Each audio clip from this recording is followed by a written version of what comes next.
Cynicism is just another form of cowardice. Were our sergeant and I interested in the midlife crisis if we were to do our written work? Hello, everyone, and welcome to episode 2 of the Spotlight Podcast, Success Stories for Veterans, where it is our job to break down and analyze heavy hitters in both the military and civilian communities to discover their tactics, their mindset, and their systems so that you can take those and apply them to your life. Those heavy hitters range from New York Times bestselling authors to former heads of state and to other divergent thinkers who dominate their field by challenging conventional wisdom. And today we are profiling Adam Driver. And we're profiling Adam Driver because while he is a big name in Hollywood, not many people really know his story and how truly talented he actually is. Take notes. Recently, Katie, Spike Lee said of Adam Driver on a BBC radio interview, he said that he is a beast.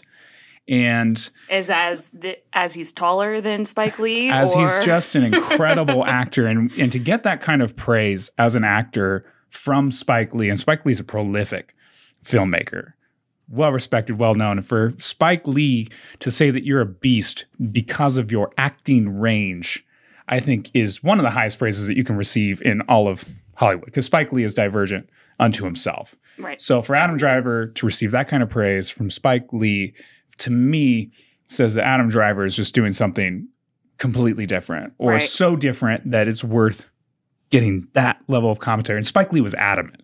Mm-hmm. He broke it down. It's a great BBC interview. I highly recommend everything. Well, I'm pretty sure Spike Lee was probably in on like the casting of his movie. So for sure, obviously he saw something in him, right? Yeah. Spike Lee's notorious for doing all of the different jobs on any type of film set, especially in his early work. I mean, he was doing casting, directing, acting, location. What's your favorite Spike Lee movie? Favorite Spike Lee? Probably now is Black Klansman. Black Klansman? Oh, that was a good one. Up until that, it was probably He Got Game. Okay. Okay. But I don't know if you've seen that. No. Ray Allen? Nope. Fantastic movie. Fantastic movie. To watch it. But, so why are we talking about Adam Driver today? What are we looking at? And one of the main things I see with Adam Driver is he's a great steward for the veteran brand. This guy is all over the place. I think he's pushing the ceiling up as far as people's perceptions of veterans and on an individual level. I love this guy because he's a regular guy. Mm-hmm. He came from a very simple background, kind of a simple background even in the military, and then after he got out, he just took off. So for me, he's very relatable. He's doing something that is different from what other people are doing. We'll get into that, but he's changing the game on how he's supporting the veteran community, and the active duty service members right now. So I completely agree. And he wasn't someone quote unquote important. Right. And I think that's a lot of our veteran profiles. As in the military important? Yeah, exactly. Okay. Like he wasn't some full bird that got out. He didn't have a book basically written about him the day he left the military. No. So, important's a relative term. I think he's very important, but important in the societal context where most people, here's this person that everybody knows, or somebody's, some senator's son. None of that was Adam Driver. Right. And we'll talk a lot about it. And, he's just a regular enlisted guy in the Marines. So for me, I find him very relatable. Oh, good. I find him very relatable. And he wanted to do something different after his time in the military. And he chased a dream, which is so much different than a lot of the advice that you hear for people getting out of the military, managing expectations. And I harp on that all the time, as you know. So very much Adam Driver. And I think that's the key for Adam Driver. And many of the veterans that we have profiled and that we're going to profile is they're divergent thinkers. They think about things a lot differently than the people around them. And he took a lot of risks. Yes. And they paid off. They did. So the question is, how did he do it? Oh, right? Gosh, I'm so happy you asked that question. Right. Adam Driver, everyone. So let's talk about Adam Driver. So where's Adam Driver from? He's from Indiana. He's from a place called Mushka. I have no idea how to pronounce that. I've spent most of my time in Indiana and Bend. Oh, okay, good. Yeah. Well, there's not a lot in Indiana, I guess, as you could think. So Yeah. good thing he moved out. He was born in San Diego, right? His mother was a paralegal, and his stepfather was a Baptist minister. I think that is so interesting. Is that interesting because she's a paralegal? But no, because his dad was a Baptist minister. Let's just call it what it is. I mean, he's been in some pretty heavy stuff, and you have to wonder. Yeah. It's easy to look at veterans in isolation and look at just their military experience and say, "Oh, that was the formative experience." Was his dad being a? Well, no, I'm saying that it's easy when you're evaluating veterans to think that the military was the only formative experience that somebody had. Yeah. And then you rewind and you actually look at their early life and you see, oh, mom was a paralegal. Dad was a Baptist minister. That's just an interesting combo. Yeah, interesting combo. But you wonder how much of an impact that had on one, his decision to go into the military, and two, what happens post-military. Because as we'll look at in just a minute, I mean, Adam Driver's a self-described weirdo. Oh, yeah. Right? Yeah. So, is growing up in the I grew up in, the evangelical churches of Oklahoma. Oh, good. And that certainly has an impact, I'll talk right? About that sometime. Yeah, we will. Maybe I'll let you interview me sometime. Perfect. Yeah. So Driver, with his stepfather being a Baptist minister, right, he had to do his part in the church, right? So he sang in the choir and he did all that. But yet, with I think a lot of children who grow up in religious families, they somehow need to rebel out, and they need to have a side that's not associated with religion. So he was a misfit is how he labels himself, right? So he says that he set things on fire when he was younger, which could be just being a teenager boy, you know. I don't know if these are leading up to what put him in the Marines. I don't know if all Marines, ended up setting things on fire when they were younger. Did you set things? Yeah. One of my favorite activities growing up was making bonfires, right? Oh, okay, right. Good. There you go. My dad frequently raked the yard by lighting leaves on fire. So that might just be a derivative. Is that Oklahoma thing? Yeah, a small town thing. and then after Fight Club came out, he started a fight club with his friends. So was there any more information on that? Like, did they ever get him in any trouble for any of that? I would give maybe like a partial piece of one of my pinkies to hear that story about how that fight club turned out. There wasn't any other information, but thinking that he's growing up in Indiana in this little town, what else is there to do besides beat each other? Oh yeah. That was a lot of like what Oklahoma was like. You'd see people starting fights. So again, I find Adam Driver just very relatable. Yeah, good. This is why you guys connect on the Marines. I think it's why I have a man crush on him for sure. Good. Me too. Adam, if you're listening, it's not weird. Spotlight. It's out of respect.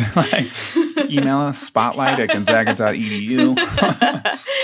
So after high school, I think this is kind of funny. After high school, he became a door-to-door salesman selling vacuum cleaners. The thing you want to do right after high school. Yeah. Selling vacuum cleaners and being a telemarketer. I'm telling you. What else would you want to do? Hopefully by that time his voice dropped to what it is right now, and he had that deep. Oh yeah, just that nice, that just drawling in voice. Exactly, that infomercial, deepness. Like, this is the best vacuum you ever had. I don't know why, Adam, but I believe you. I'm gonna buy this from you. I like your tone.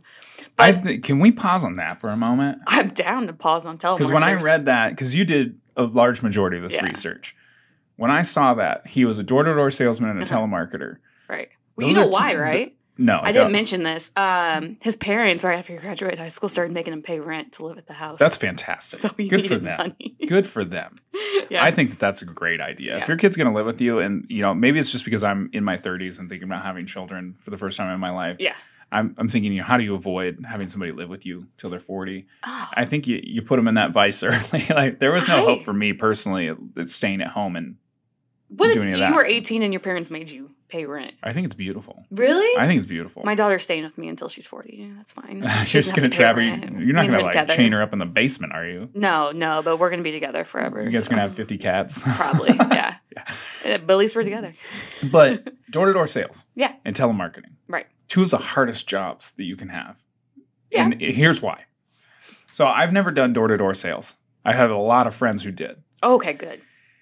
The rejection rate at that job. Yeah. So high. And when I say rejection, I'm not talking about getting fired from the job or anything like that. I'm talking about selling in that environment, you're getting rejected constantly. And people, a lot of times, are very militant about those rejections. They don't feel bad when they say, no, get the hell off my porch, right? Yeah. I don't want your fucking vacuum cleaner. I don't want your Tupperware Stacy. Exactly. So that alone is tough. Yeah. And so you have to learn to manage people at a very early age. If he did that right after high school, that's heavy. Right. That's hard. And maybe, you're at a point in your career, maybe because you haven't done anything else where you don't know any different. But to me, that'd be hard. Right. I did telemarketing for a while. I did what'd you sell? One of my first jobs post Marine Corps. I sold, I shit you not, ink and paper. Oh, it was special ink for checks, right? It's called MICR, MICR. You were Jim from The Office. Exactly. Okay, good. That's exactly right. You know how hard it is to sell ink and paper or anything over the telephone? It's really hard. I automatically hang up on people if they try to call me and sell me something. I don't have time. And quite frankly, when you're doing that job, you don't blame them. Yeah. You're like, I know I'm bothering you. I know that you don't really want this, but you do it. But again, humility. But you actually were successful and sold people ink. Yeah, I mean, I pulled it off, but successful is relative term. I mean, what would you do? What was your how did you hook somebody into buying ink? What was this is special ink? The only way that I could find to do it was to create cause-related marketing campaigns surrounding it. Okay. So after 6 months of trying that, the straight up way, hey, you want some ink and paper? We got this, and you buy. I'm assuming you buy this because you have to do payroll, right? Because it was a payroll services company. My job, one person sold software. Yeah. I had to sell all the accessories associated with that check writing software. Okay. Nobody gave a shit. Nobody gave any shits. No. And I couldn't think of a strong enough pull, especially then, to get them to give a shit. And so what I had to do is I created a cause-related marketing campaign. This is actually my first interaction with the Special Operations Warrior Foundation, SOWF. And we gave them a percentage of the sales. And so that was my lead in. They were like, hey, I know you buy this. And I don't know if you've considered switching, but any 5% of your purchase from us would go to Special Operations Warriors Foundation. I would start with saying, do you support your nation's military? Exactly. Automatically get them right there. Something like that. Exactly. Because if they don't care, you got to make them care somehow. Yeah. And if you can pull, if it can benefit a good cause, most people, if two things being equal, because all of those products are homogenous. Yeah. Right. If you make somebody care that way, it's Did you work out of an office or at home? Yeah, out of an office. Unfortunately, out of an office. It was a part-time job, but that's a main part of the reason that I admire Adam Driver because, again, so relatable. So relatable. Telemarketer and door-to-door sales. I've never had to do door-to-door sales. The closest I've ever come was doing sales at Costco roadshows. Okay. Those people they come into Costco and it's the one vendor, they're there for a weekend. Oh, yeah. I would do that. So I'd be there for 10 days. Nobody's buying anything that those people are giving out Hardly samples ever. of. No. Hardly you ever. act interested, but you go on with your day after you get that sample. For one day. Oh, gosh. Tell me about this. One day in Schaumburg, Illinois, I sold $12,000 worth of solar panels. Solar panels? Yeah. Well, you're also up in that area of Illinois that bleeds blue, so that's good. I guess. I don't know. I don't know how it happened. I just blacked out. But that's good. Adam Driver. So relatable. Solar panels. So relatable. So, all right. So, he's knocking on people's doors, annoying them during their dinner time. He applies to Juilliard. So while he was going to school, he, was trying to get into the plays and acting. But as you can imagine, the Indiana scene of acting is very limited, I'm guessing. So that's a very good point. He had the dream, right? So he applied to Juilliard and got rejected. Oh, boy. And so after he got rejected from Juilliard, which I can't imagine is a very strenuous application, just from watching Save the Last Dance, wasn't that Juilliard? Yeah, it was. So I just imagine it's probably a rough entry fee to get into Juilliard. After being rejected, I think he took it kind of personally, and he said that college wasn't for him, and he was going to go try the struggling acting business out in L.A., and so, as you can imagine, being from Indiana, from his little small town, selling vacuums, he doesn't have a lot of money, right? So he thought he would go out there because he said he heard a lot of actors go out to LA with $7 and they made it. So he thought he could do the same thing, right? So he's going his way to LA and he loses all of his money in Texas, right? And I don't know if losing all of his money puts him on the wrong course in Texas and Amarillo, but he doesn't even make it to LA. He says he makes it to Santa Monica. So I'm not a huge Californian person. I don't know where Santa Monica is. I mean, it's close enough. Is it close enough? Yeah. Okay. So, well, he said he ended up on the beaches walking around and then decided to move back home and pay rent to his parents. That's After smart. making it all the way from Indiana to California. Well, you know what it was. That's insane. Looking back on it now. What? Like, in retrospect, that was his first pilgrimage. Oh, was that his first pilgrimage? Exactly. Yeah. It was his first pilgrimage. That's exactly what he was looking at. And as somebody who's from Oklahoma, I can tell you that every time you go to Texas, you'll lose all of your money. Do you? Because they're criminal. No, I'm just kidding. I'm just kidding, Texas. I'm just kidding, Texas. You can say whatever you want about Texas. But I think that's a very formative story unto itself. Why? Tell me because that. he went for it.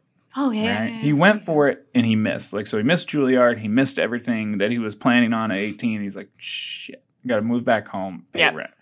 That was probably a little heartbreaking. Yeah.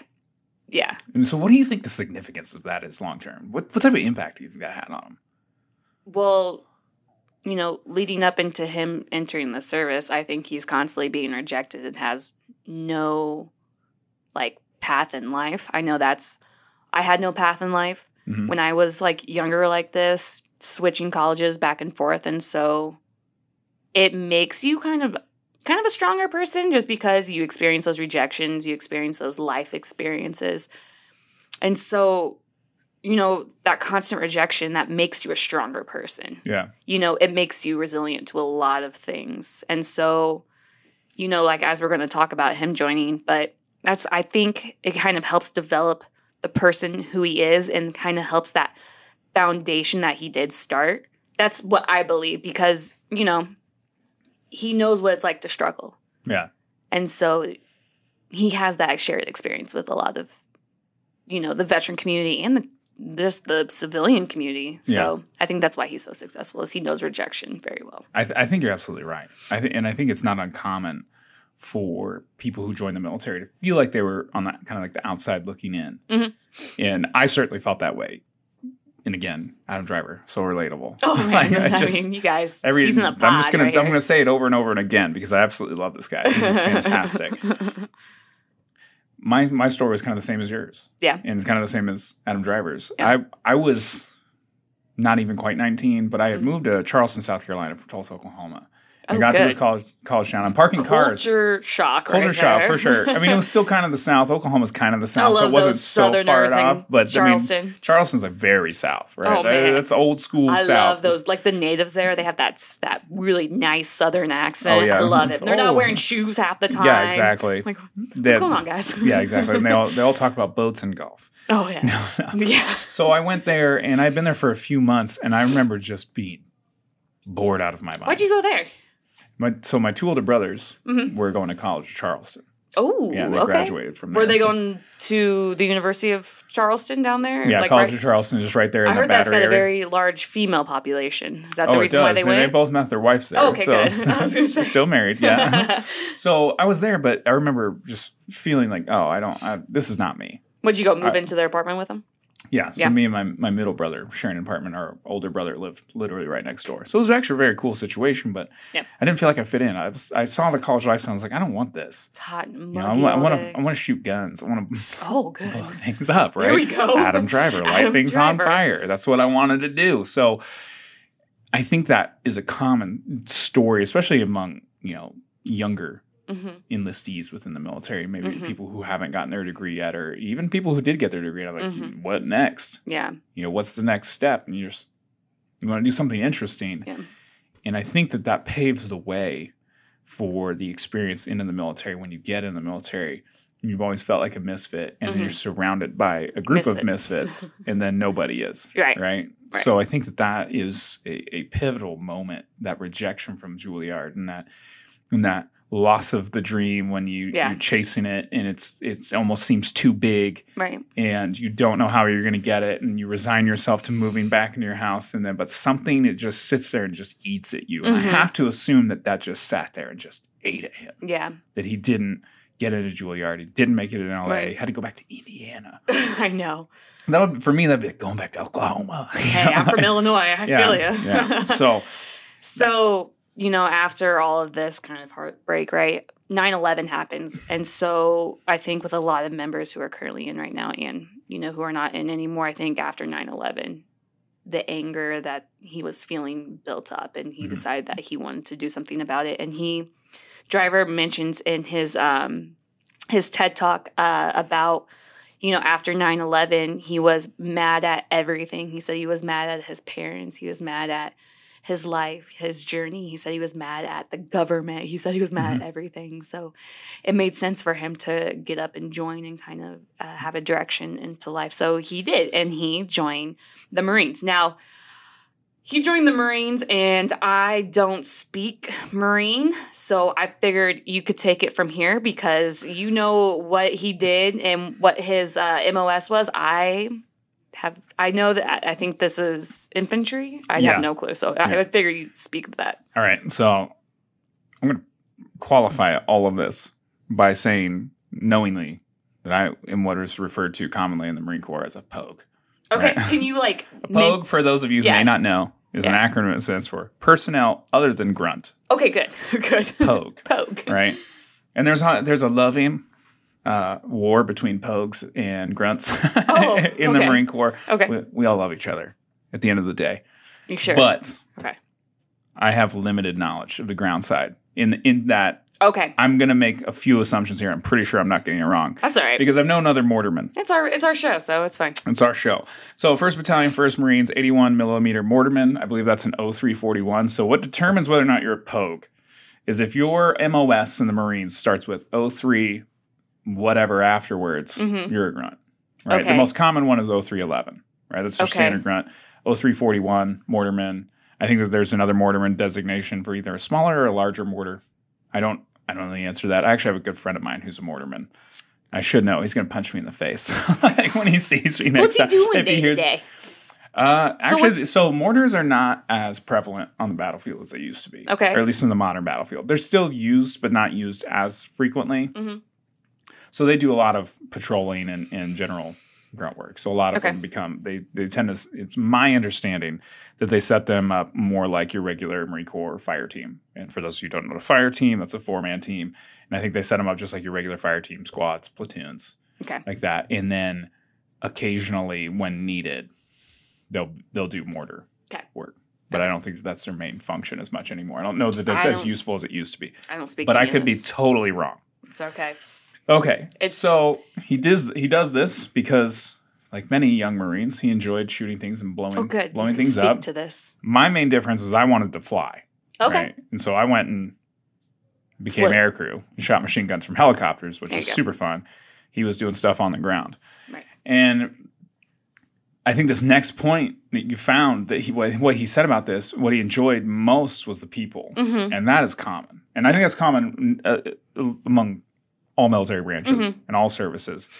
But for me, that was it too. Yeah. That was it too. You got in for all these different reasons, but you realize, when you're dealing with the Marine Corps, it's not, and you see it in the posters, they don't promise you a rose garden, and that's accurate.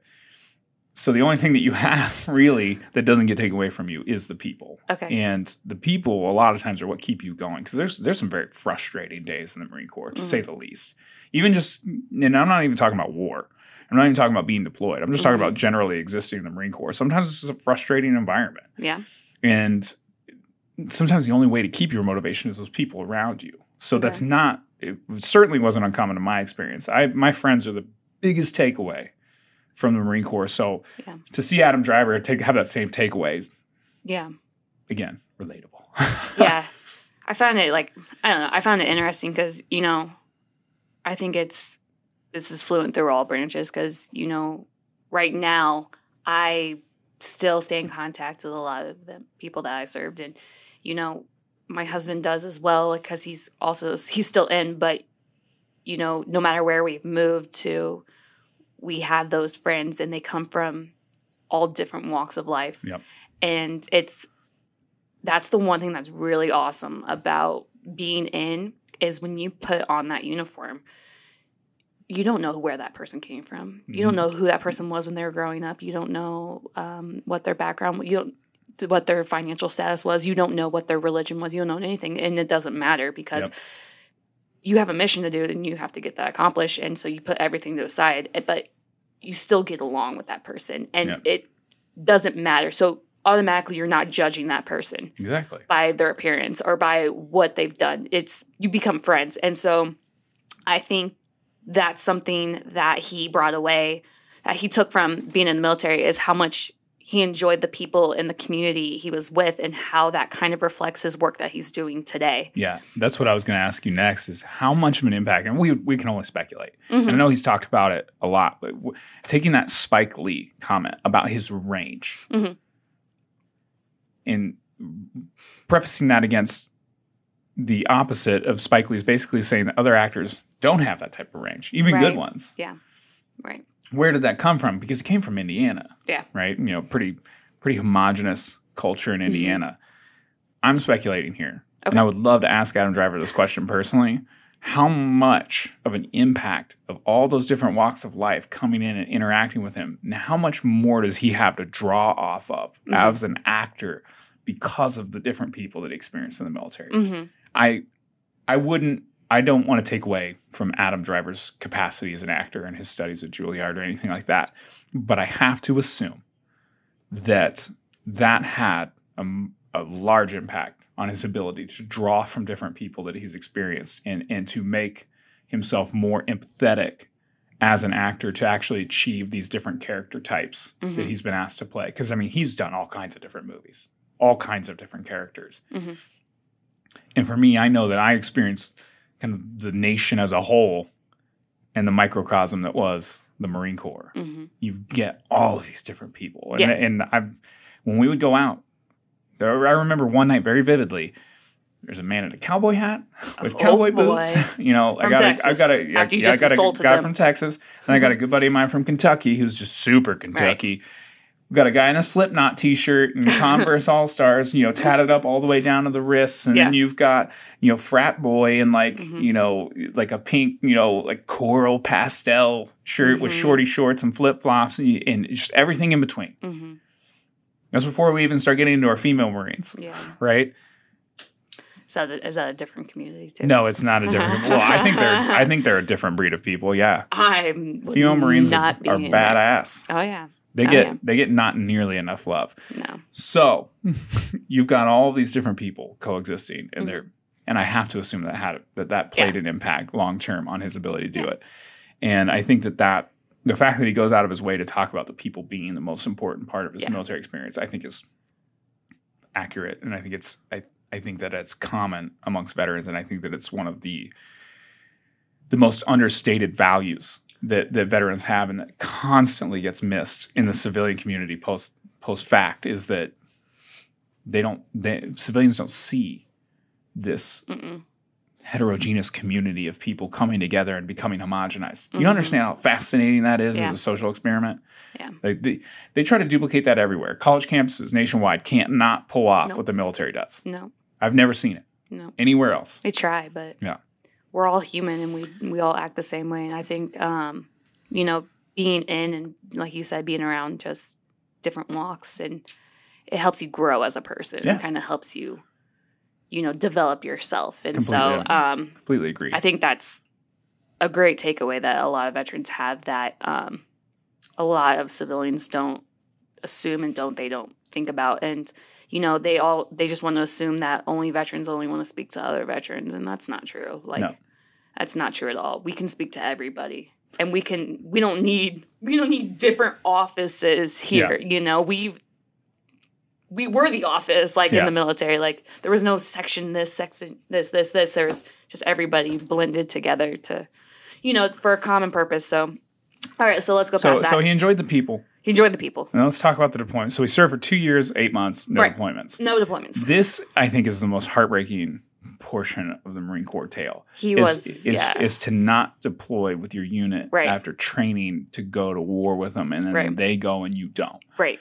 And I'm putting myself in his shoes, but that would, in other Marines that I've talked to that have been in that situation where they didn't get to go, and there's almost an element of shame involved, like personal shaming. Like, I can't believe I didn't go. I can't believe because that's the first thing people ask. Exactly. You. Did you deploy? Did you deploy? Did you deploy? No. And then you have to explain yourself. And I don't know how it feels in the other branches, but in the Marine Corps, being a Marine, that's day one.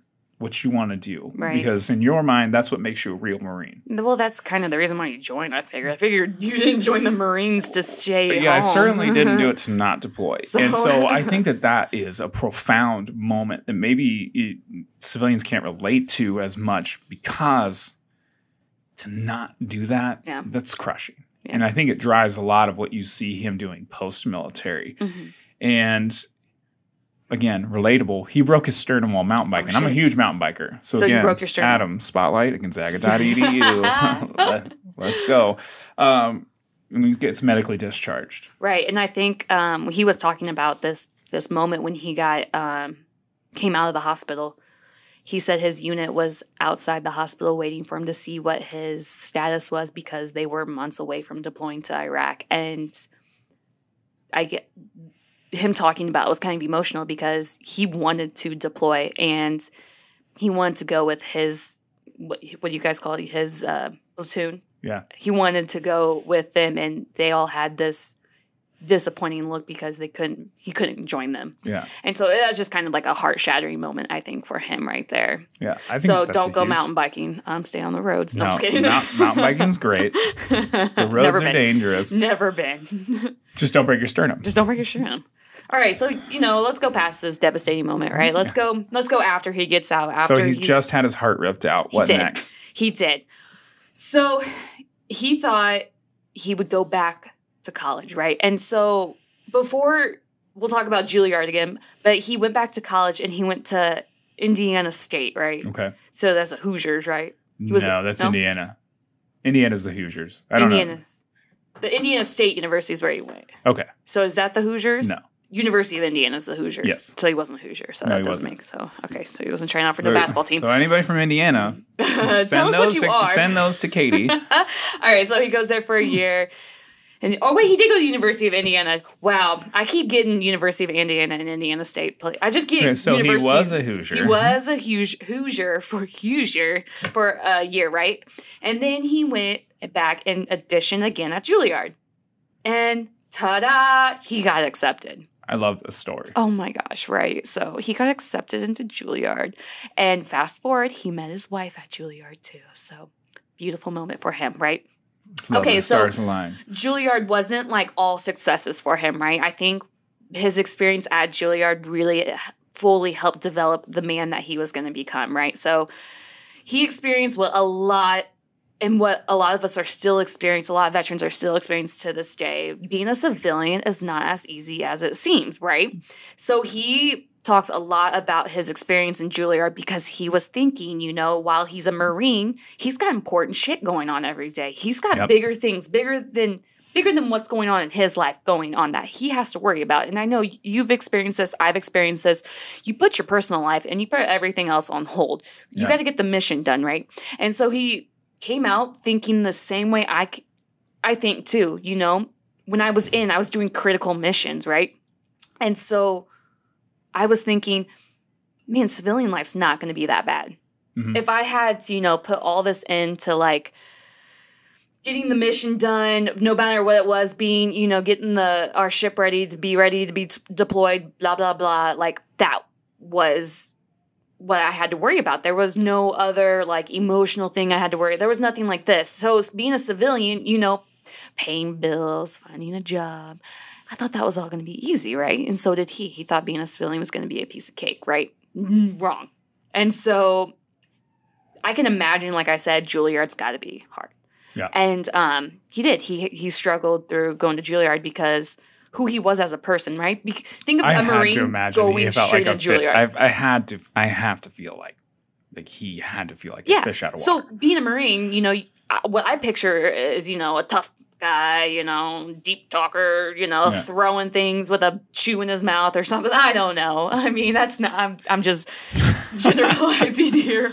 But imagine that kind of person going to Juilliard, like this beautiful performing arts school. I had a rough time, and I just went to a liberal arts college. Right? So, and I know a lot of guys struggle way more than me. Yeah. So how, it's very bizarre. How do you do like a complete 360 going from this aggressive character that you were potentially, like I said, I'm generalizing. There's probably a lot of sensitive Marines out there, but going from like this tough exterior to going in and channeling those deep, soft, emotional sides of you for acting school. Like, that's gotta be difficult, right? What do you think? The hard question, and the one that I struggled with is, and I'll put this in perspective. I was a pogue. Okay. Right. Not known for being super intense amongst the Marine Corps, right? Right. At least generally speaking. Right.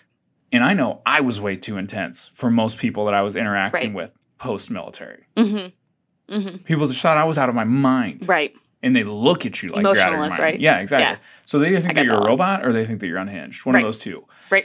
And for Adam Driver to go to Juilliard. Right. I don't know. Because the commentary, especially when he was getting out, the wars were still very much in people's minds. They were being discussed a lot more than they are because Iraq was still going on. Right.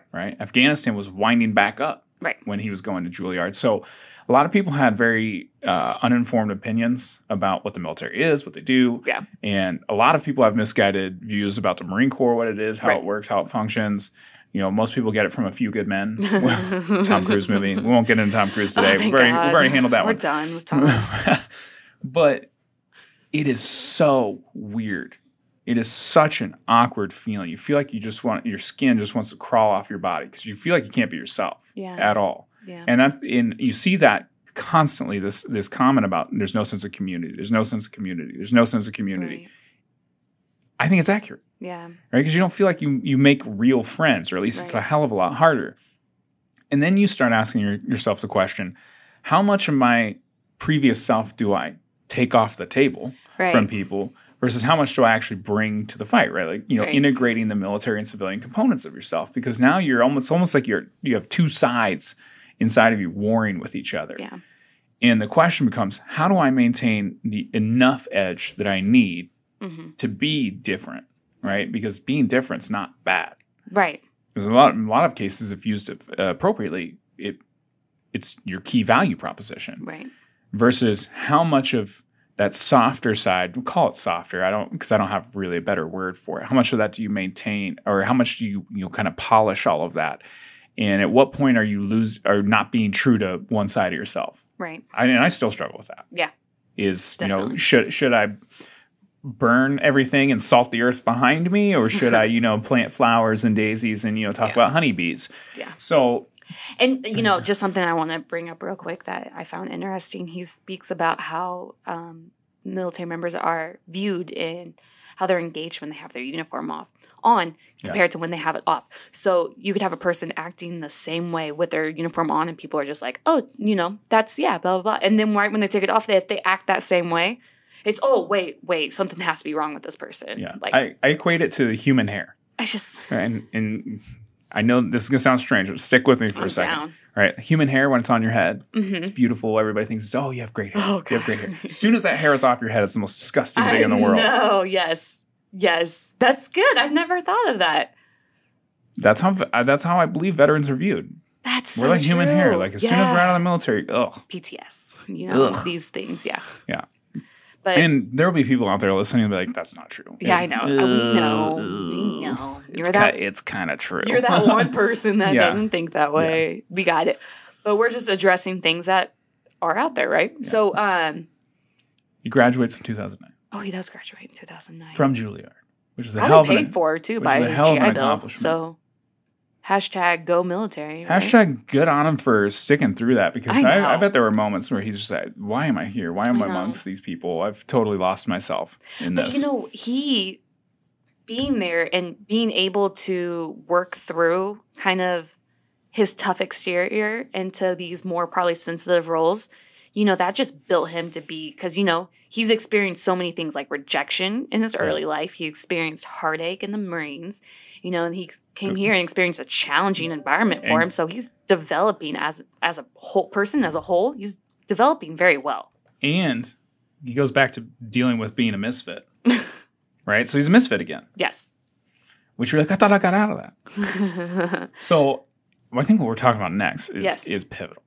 Yes. Because we talked about the loss of community. We've talked about all the hardship, post-military. And I think that the one thing consistently across the board, when you look at veterans who are successful versus veterans who are not, is this one component. And it is simply, and you talked about it, you have a mission in the military, and you feel like post-military you don't have a mission. Right. I think the veterans who are successful find themselves a new mission post-military. Right. And Adam Driver did it. He did. So let's talk about that. Let's talk about it. So he actually, him and his wife, who that's super cool, right? Him and his wife found Arts in the Armed Forces. Yeah. Right. So Arts in the Armed Forces is a nonprofit that performs theater for all branches of the military, both in the U.S. and abroad. Right. And so what's really cool about Arts in the Armed Forces is they approach it in a way. They're not looking to make, big bucks, not looking to use a lot of money. They don't have costumes. They don't have lights. They don't have sets. Mm-hmm. They use the people and the language. Yep. They base them being so successful off of the language and how they can put that into a performance or a moving piece, right? And, I got to experience one on a TED Talk, and it's super emotional. And all the guy was talking about was Batman. And how he performed it just was moving. And what's really cool about Arts in the Armed Forces is he's trying to find out how he can address the veteran community and the civilian community and how we can take the experiences kind of that they're going through and express them through language. Yeah. And so it's really cool. He found it in 2006, right? And it's based out of Brooklyn, where him and his wife live right now. And Spike Lee's turf. Is that Brooklyn? Yeah. Oh, man, look at this. And so it reaches everybody. It doesn't just reach active duty. He reaches military support staff, spouses, families. It's all free. And he goes to different military installations around the world and does these performances. And he has top name people. He has a big, long list of actors that, are not name brands, but he has cast who put their heart and souls in what they're doing, right? And they want to get something accomplished. And they do. If you go and read their testimonials on their website from the members who attend their performances, they're moving. They're like, I'm experiencing what that person's going through. Yeah. But they don't do it in a military setting. So a lot of their plays, I could be wrong, but a lot of them that I've read, they're not saying like, oh, while I was in the military. No, they do a moving piece. But that background, that emotion that you're feeling while you're in is what they're trying to show. And they're trying to bridge that gap between military and civilian, right? They're trying to see like there's nothing different really between us. And I think what they do is fascinating. And I think that what I see when I see this is because I watch the same TED Talk. Yeah.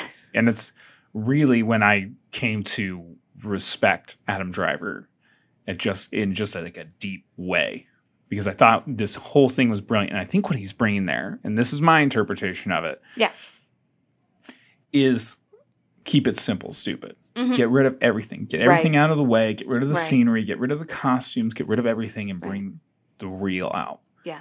And I think that is why it is so effective. Right. At least that's why it's effective to me. Right. Right. Because how is it possible that with all this Hollywood glamour and everything that's available, that you could tell such an impactful story with nothing? Yeah. It's because you bring the real out. You get out of the way of the story. And I think that was such an interesting departure, probably from what he's learning, probably from like mainstream thought about how to put on a good show. Right. And if you look at the timeline of Arts in the Armed Forces, it was originally founded in 2006. Mm-hmm. He was still in Juilliard because he didn't graduate till 2009, right? Incorporated in 2008. Yeah. So I have to believe that at least part of the reason that he was able to get through the negative experiences of Juilliard is because he had this mission driving him. Yeah. Yeah. That's true. Or drivering him. Good coin a new term. Let's put it on a t-shirt. Spotlight at gonzaga.edu. I want to ask you, he said something in his TED Talk that I kind of want to see what you think of it, because to me it's different. He says, reminding ourselves of humanity, self-expression is such a powerful tool as is a rifle on your shoulder. So he's comparing self-expression to a rifle on your shoulder. Now, I know we were both in, and I know a lot of veterans can say self-expression, emotion has no room in the military. Well, it does in its own setting, but emotion, I don't believe, has room. And at least my job in the military, they didn't care if you were having a bad day. They didn't care if you were upset. They didn't care if somebody was being mean to you. Like, there's no room for any of that. And so I think times are changing right now, right? And so I think he wants to bring self-expression to the veteran community or to the active duty community, and he wants to show how this can be successful. What do you think from that? Like, I think that there's a lot of layers there to that statement. One, I agree, and two, I think that self-expression manifests itself differently in the military, and so do emotions. Right? Emotions. It's not that they aren't useful. It's just that they have a certain function, right? And because anger can be a tool, right? Because it can get you to sign up if you're exhausted or you're mentally tired. Just being angry about something can provide you just a little bit of spark if you feel like you've got nothing else in the gas tank.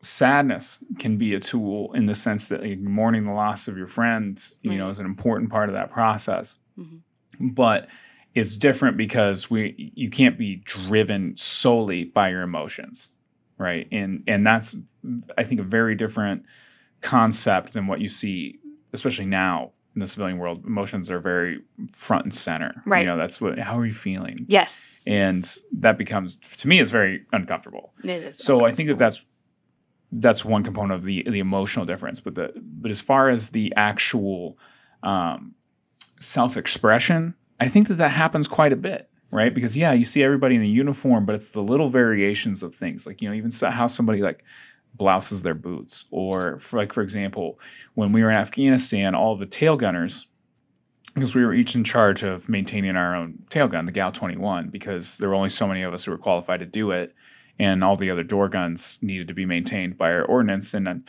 it was important, especially as a tail gunner, because it was so unique as a weapon system for the CH-53, especially the Delta community. We put each person in charge, like, you're going to know this thing backwards and forwards, because the next generation of people door gunners were going to have to be trained on the Gal 21, and we needed a very qualified group of people. So because we had our own, our squadron, our CO allowed us to kind of like design, like use the paint pens that we had and put our own little character on ours. And cool. I had Gumby on my feed tray cover for my Gal 21. Green Gumby? Yeah, exactly. There was Green Gumby just waving hi to everybody. Because, Marine Corps saying Semper Gumby, always flexible. Right? That was kind of the thought process there.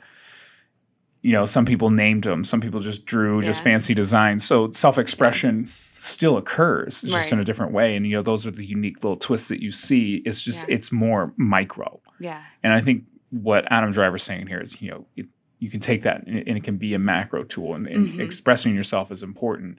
The way how you express it. And post-military, I think it's even more important because you feel like you've stifled a lot of yourself while you're in the military in order to accomplish the mission, because it is a necessary component to, self becomes secondary to the collective. Yeah.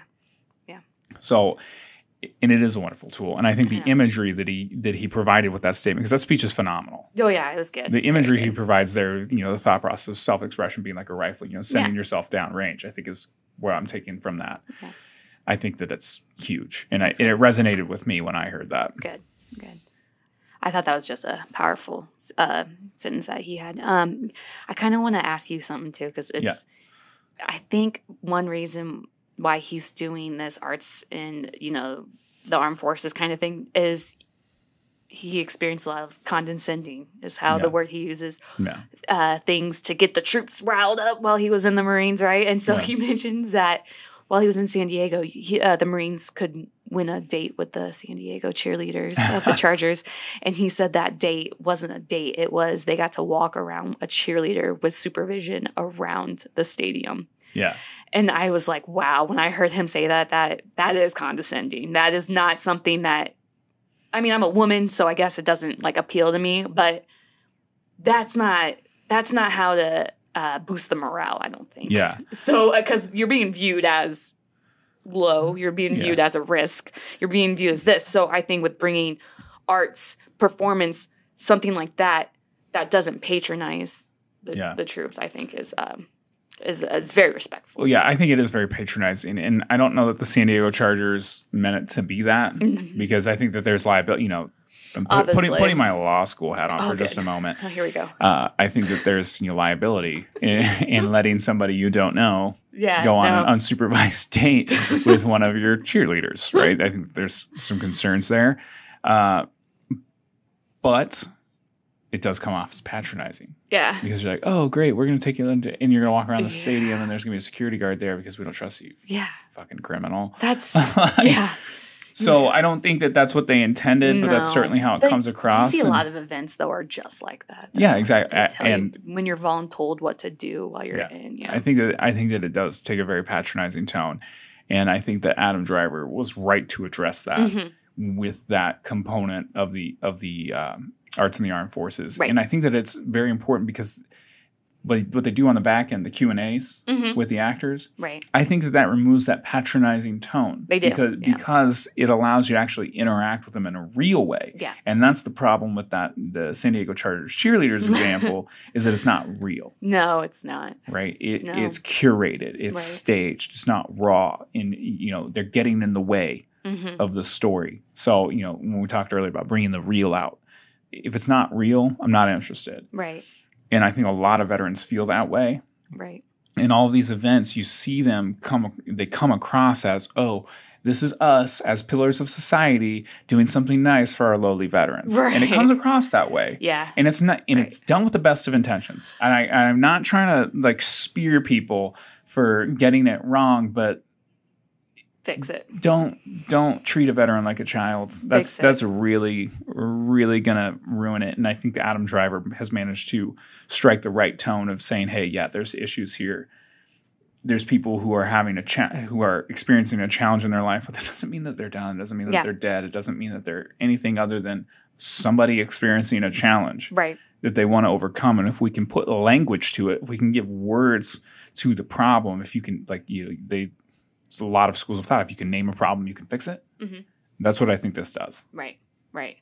So I thought we would just talk about some of his notable things he's done. He has starred in a lot of movies, right? So he starred in BlacKkKlansman, which is amazing. That movie blows me away. So the obvious ones, he's done Star Wars. He's done Logan Lucky, which is hilarious. He was in Inside Llewyn Davis, and again, I think the question is how much is he drawing from military experience to do all these different types? But BlacKkKlansman, I thought was just unbelievable. When I saw that, I was like, Adam Driver has to be one of the best actors in Hollywood right now. Oh yeah. Yeah. He has to be. I mean, that movie, top to bottom, was fantastic. Right. And we're looking at this from a very biased angle of looking at veterans who are veteran success stories. So for me, I'm looking at a veteran who's on screen in a very challenging role. Right. Because if that role was, and I'm not an actor, and I didn't go to Juilliard, but I have to assume somewhere inside of Adam Driver, there was a hesitation. Do I really want to do this? Right. Because if I screw it up or I leave the wrong impression. Because it's such a moving movie. Oh. It has a statement. It's heavy. Yeah. It's heavy. It's very heavy. They couch it in humor, but it's heavy. It is. The message is important. There had to be an element. I would love to know what was going on in his head as he was reading this script and thinking about this character and how he's going to approach it and not going the wrong way with it. Right. Because if it comes off as too humorous, people are going to say you didn't take this seriously. Right. You didn't do this right. Or if it comes off as too intense, it doesn't fit the rest of the movie and his performance becomes awkward and that would ruin the movie. Right. And so here he is working with Spike Lee, which in and of itself to me is just a monumental achievement. Right. And here you are standing on the edge of it from being rejected from Juilliard. Now you got into Juilliard. Now you've been doing arts in the armed forces. Now you're BlacKkKlansman, and you have a really challenging role because he's playing a Jewish character that's infiltrating the KKK along with his partner, right? It's the crazy. BlacKkKlansman. And they're playing the same person. Right. It's crazy. So it's two people becoming the same person. I couldn't believe that the guys didn't realize the difference in the voices on the phone compared to real life. That kind of made me upset. I was like, the human the human condition is they were stroking their ego, and you always need to be aware of people who stroke your ego. And I'm not saying that I'm sad for the Klansmen that they got played, but when somebody's working you that hard, I mean, that guy gave them everything they needed. Mm-hmm. And it seems to me like, movies are obviously stylized reenactments of what happened in real life. Mm-hmm. But I mean, that happened in real life. Yeah. So I would say that if anything, the movie understated how incredible that story is, because how could you ever, actually achieve the magnitude of, the time period and what was actually happening and all the challenges that both police officers were experiencing and going undercover and having people, the scene with the Jew lie detector test. Yeah. Whoa. Yeah. The fact that character says that, and then Adam Driver's character's response to that it's so nuanced and so complex. I just can't. It would take. I could do an entire show about that one scene. Oh, good. That one scene, it's so incredible. That's going to be the special show. Yeah, if we get many likes and exactly. We get 1,000 likes on this episode, and you will hear me do a very advanced breakdown of one scene from BlacKkKlansman. You're right. No, that's such a moving movie, and it's such a moving movie for the time we're in right now, because it's so relevant to this day. And so, you're right. I think that's probably his. But to me, I'm a Kylo Ren fan. Yeah. Love him in Kylo Ren. He's going to be in the next Star Wars. Star Wars, I'm a little upset with. I can go in a rant about how their styles in their movies have changed going to Disney, but that's another episode. Yeah. But no. But I don't think it's Kylo Ren. It's Adam Driver. He's so good. Exactly. I think that he's just so good. He carries that character. I think that he does. That he provides a rawness that those movies desperately need. Mm-hmm. And to see him when he's talking about the past, you have to kill it. You have to kill it. I'm not going to go too far into Kylo Ren's backstory because we're talking about Adam Driver, Let's but do it. It's profound, even though the Star Wars movies have a tendency to become a little goofy. Yeah, kitschy. Like Luke Skywalker, milking that animal. But then you got Kylo Ren, who's this dark, tortured soul, and he's so awesome. Adam Driver's just like the scene where he's freaking out because he wants him to kill Luke Skywalker. Like you feel that rage. Yeah.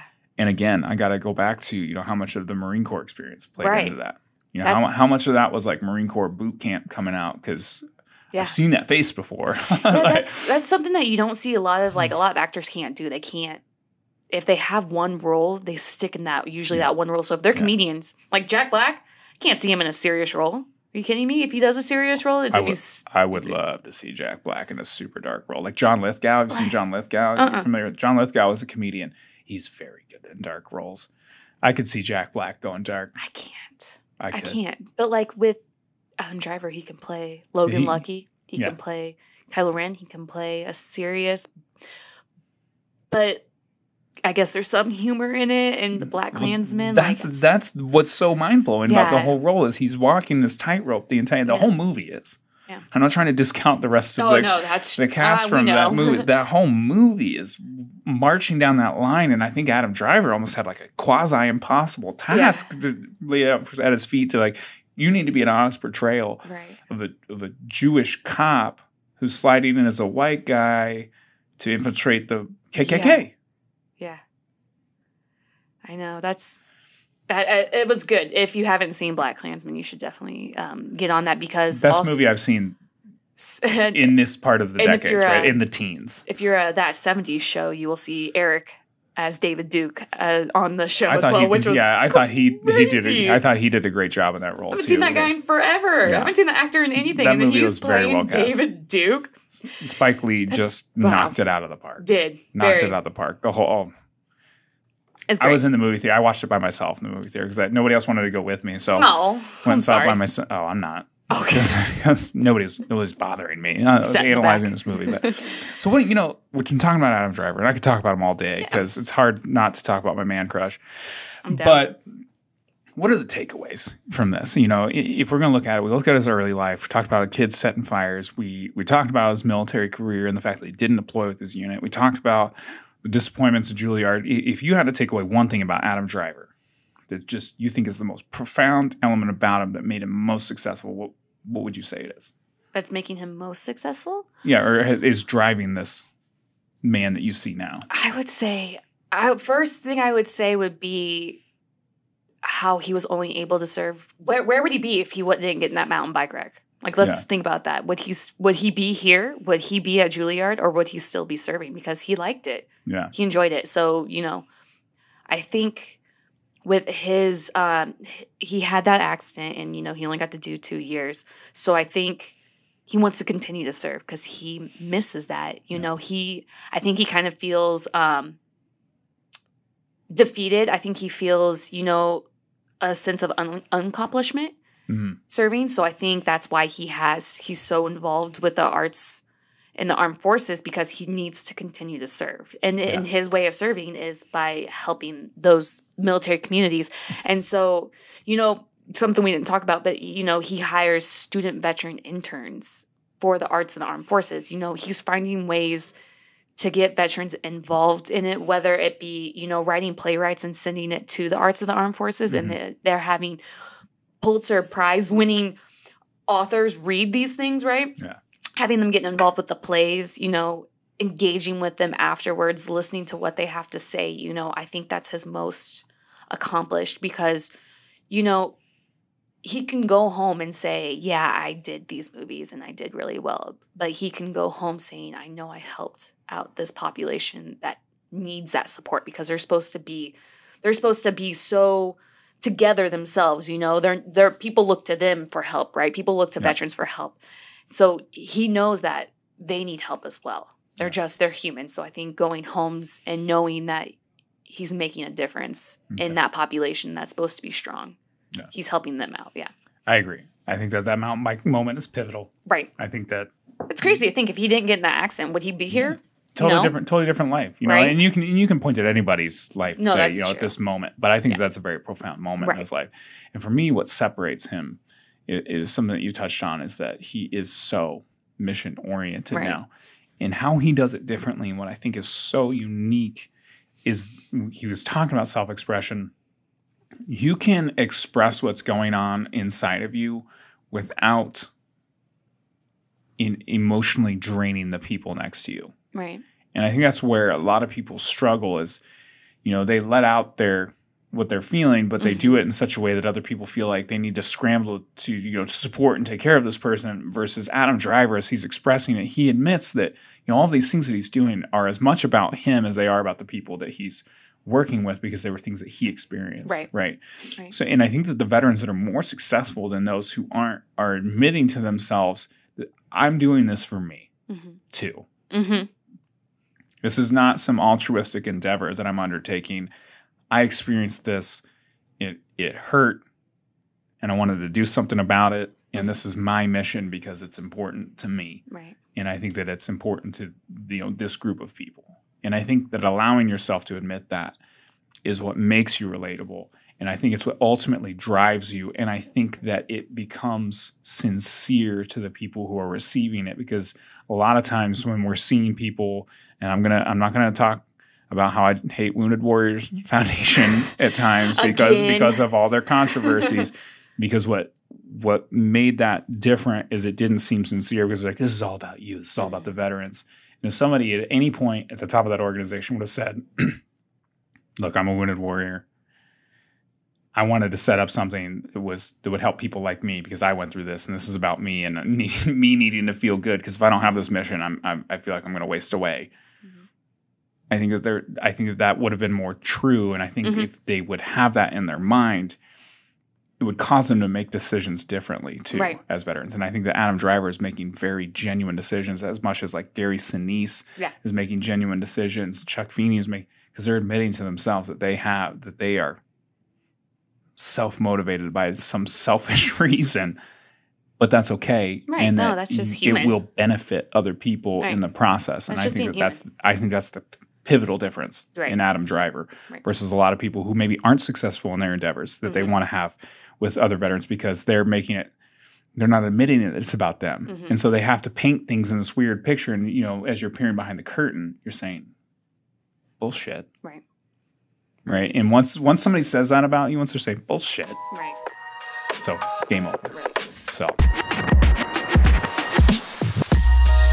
Hey everyone, thanks again for listening to another episode of the Spotlight Podcast. And I just wanted to take a second to ask you who you think should be interviewed on the show. Who do you think is out there that's just absolutely crushing it that the veteran population needs to hear from? That's what we want to hear from you. Send us your suggestions to spotlight@thezenveteran.com. That's SPOTLIGHT @thezenveteran.com. Thanks again for listening.